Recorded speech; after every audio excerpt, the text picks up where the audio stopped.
This is Mount Trebevich, which overlooks Sarajevo with such a fraternal vigilance that the 480,000 inhabitants of the city below have come to know it almost as a member of their families.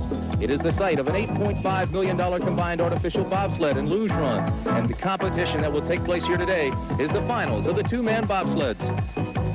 This is the Great Britain sled, the #1 driver, Thomas Delahunty. He's a rugby player, practices judo. His brakeman is Peter Lund. They are in 18th place after 2 heats. He had a lot of trouble in yesterday's heats with his push bar. Really threw off his concentration. He's way back in 18th place, and his teammate, Malcolm Lloyd's, about 5 spots up on him. The heavy snow has made the course treacherous. Delahunty is a good driver, fine pilot, the British national champion. Of course, Great Britain won the gold medal in bobsledding in 1964. Tony Nash, Robin Dixon probably won the greatest upset in the history of two-man bobsled at the Innsbruck Olympics there. 21-24 split, 21-15 on the left, the best time. Pretty good line. Delahunty driving a pretty good course. There's his split time out of 7. 33 considerably off the pace, 33.75, 65 miles an hour here. Now 200 degrees to the left change in the big Omega corner. Through Omega.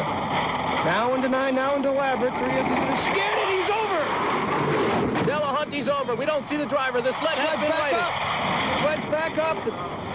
Delahunty looks hurt. He looks unconscious. He's bouncing around. Check for his reaction. The ride counts because they finished intact. The brake was moving okay. The driver, they seem to respond okay. They call this sport an exciting cocktail of speed and centrifugal force. Here's the replay. He's in the middle part of the corner. The sled's got no choice but there to go over. And then all of a sudden, the sled's back on its runners. Boy, I tell you, things can happen so quick in this sport. Let's see if he's all right. There he is, Thomas Delahunty. Oh, no! I don't believe What do you think of it so far? Wolfgang Hoppe is still in first place, followed by his East German countryman Bernhard Lehmann. The Soviets are 3rd and 4th. Less than a second splits the top 4 contenders. So the pressure is mounting for the final heat. Wolfgang Hoppe is our leader. Remember, unheralded coming into the games, the youngest of the East German drivers, having a tremendous Olympic performance. 51.06 was his time after the 3rd heat. His brakeman, Dietmar Schomerhauer, a former 100-meter sprinter. They know they have to have a good run as they come down this hill. Treacherous with snow. It snowed for 3 straight days. The East Germans and Soviets at the top of the leaderboard.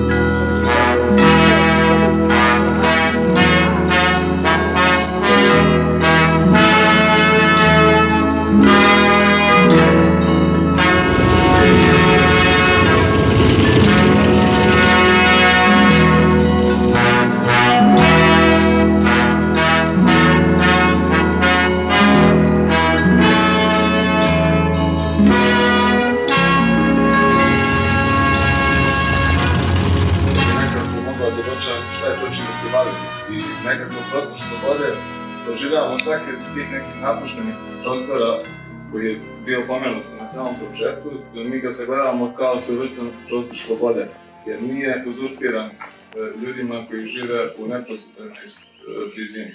To su prostori, da li urbani džepovi neki napušteni ili prostori koji se nalaze u neposrednoj blizini grada.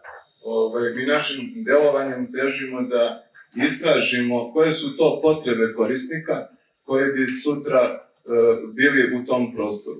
To činimo tako što negde u odnos dovodimo igre i igranje. Kad kažem igre, to se odnosi negde aludiram na olimpijske igre, gde mi sebe postavljamo kao neke profesionalce, odnosno olimpijce, i tako nekako doživljavam sve nas ovde, koji smo nekako profesionalno zakoračili u ove vode, i odnos prema tim najmlađima, članovima društva, koji dalje imaju tu mogućnost da se igraju i negde nisu to zaboravili kroz život kako je to već ide. I onda negde spoji ta dva, gde bi mi kao olimpijci u toj nekoj borbi poput maratonaca sami sa sobom, opet naspram njih mogli da uobličimo kroz njihove predloge i napravimo tu neku priču koja bi bila neki pozitivan ishod i put za dalje. Mislim da su oni značajno, treba ih uključiti društvene promjene, jer su nekako oslobođeni svih tih nekih stvari koje možda nisu nama u najlepšem sećanju. Ja. Mi ne možemo da predvidimo šta je prostor slobode za nas, nego za svakog je nešto različito. Tako da u prvom delu procesa to je u stvari akcija i participacija građana svih struktura koji imaju pravu potrebu i pravo na prostor slobode, a koji možda nisu upućeni u konkurs, koji reaguju i istražuju njegov potencijal kroz spontano korištenje staze i kroz sopstvene ideje i predloge intervencije pomoću kognitivnog interaktivnih mapa. Tako da smo otišli u školu i podelili smo deci mape sa aksonometrijama staze i čekali da vidimo šta će da se desi na tu temu.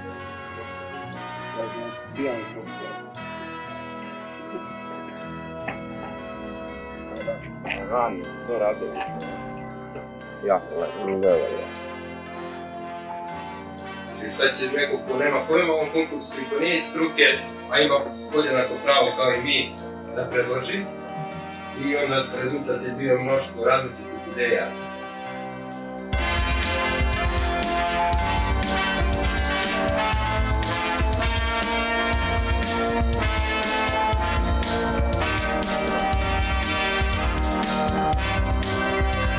Drugi deo procesa je u stvari reakcija i projektovanje tih multifunkcionalnih, da kažemo, plug-in segmenata koji na osnovu participacije građana i analize svojstava staze dopunjuju infrastrukturu staze sukcesivno, sadržajno i tako pretvaraju stvari u arhitekturu i povećaju prostor, odnosno zapremenu prostora slobode, tako da svi ovi ostali sad slajdovi koji idu u stvari pokazuju različite scenarije koji mogu da se dese na samoj stazi u tom prostoru, koja je inače, kako već spomenuo, ali korišćena kao i viđena kao jedna kičma tog prostora koja u stvari prima sve te sadržaje i distribuira okolo.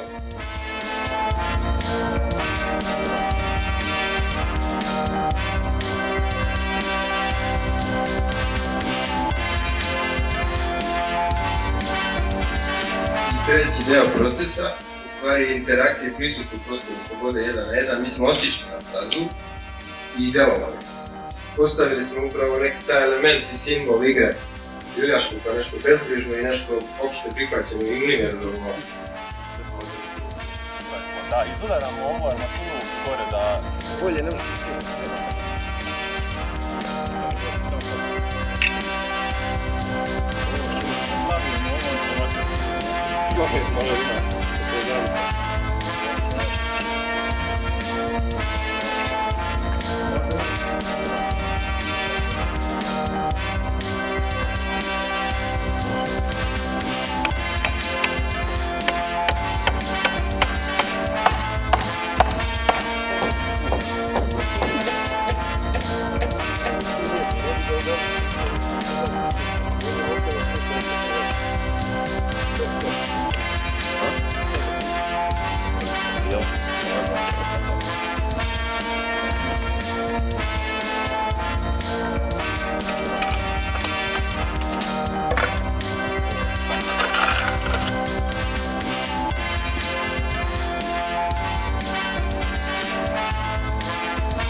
Pozdrav.